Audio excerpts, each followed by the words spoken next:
Ça fait plaisir à voir.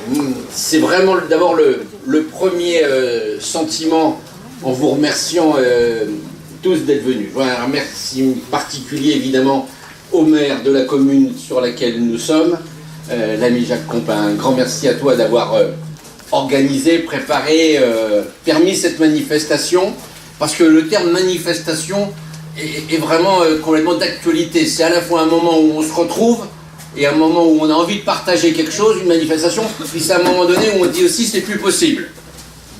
Et ce qui est plus possible, c'est que les engagements d'élus ne soient pas entendus et ne soient pas effectivement soumis à concrétisation. Alors, ce matin, c'est un moment exceptionnel. On va faire sans micro parce que j'ai l'impression que ça marche pas. Moment exceptionnel. Première fois qu'on voit comme ça sur le terrain 3 présidents de département avec leurs collègues, avec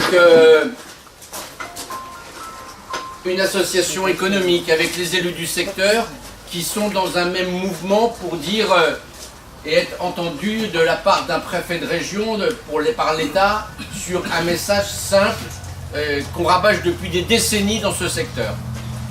J'accueille avec grand plaisir l'ami Gilbert Favreau, président des Deux-Sèvres, et j'accueille avec un tout aussi plaisir l'ami Jean-Claude Lebois, président de la Haute-Vienne.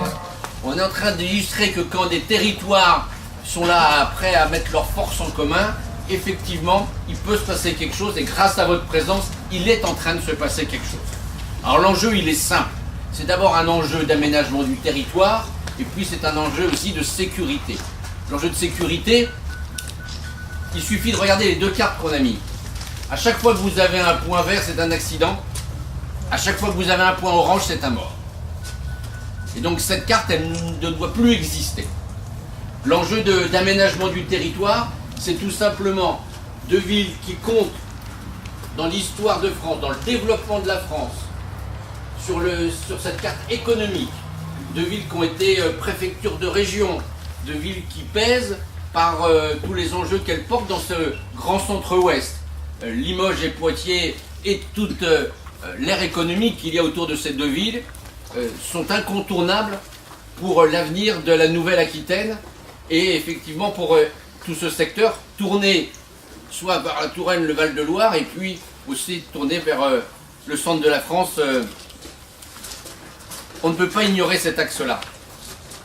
Alors il y a eu des moments administratifs et politiques où les signatures de l'État et des départements ont été engagées.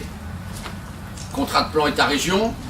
Aujourd'hui, on doit continuer à pouvoir écrire le prochain plan État-région. On doit pouvoir, il doit y avoir l'étape juridique de la fusion des contrats de plan État-région.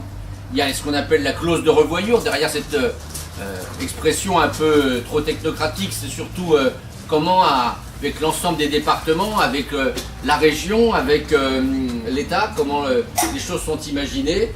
Et avec mes collègues, avec Gilbert, avec Jean-Claude, on dit cet axe qui part de Nantes et qui va vers Limoges, il est capital. Et il est primordial dès d'ailleurs aussi la partie qui est concernée par les Deux-Sèvres et la 149 pour ce qui concerne la Vienne. Sur la 147, ce qui nous a fait réagir, ce sont les propos du préfet de région.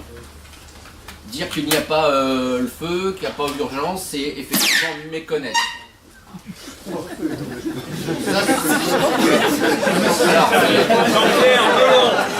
je vous présente Jean-Pierre Melon, maire de L'Île-Jourdain. C'est un ami, mais quand il n'est pas loin...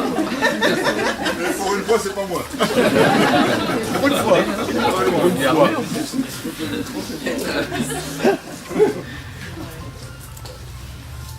Donc le message qu'on veut faire passer ce matin, c'est que cette priorité, on s'y engage. Je vous rappelle quand même dans le contrat de plan État-région, sur un sujet aussi primordial que cette 147, le département de la Vienne y engage, et je laisserai évidemment mes collègues parler pour eux, le département de la Vienne est le premier financeur de ce qui est prévu.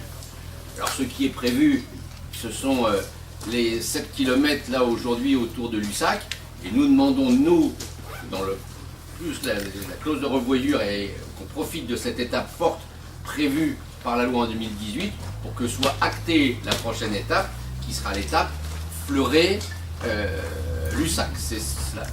proposition et la validation de l'Assemblée départementale de la Vienne. Donc,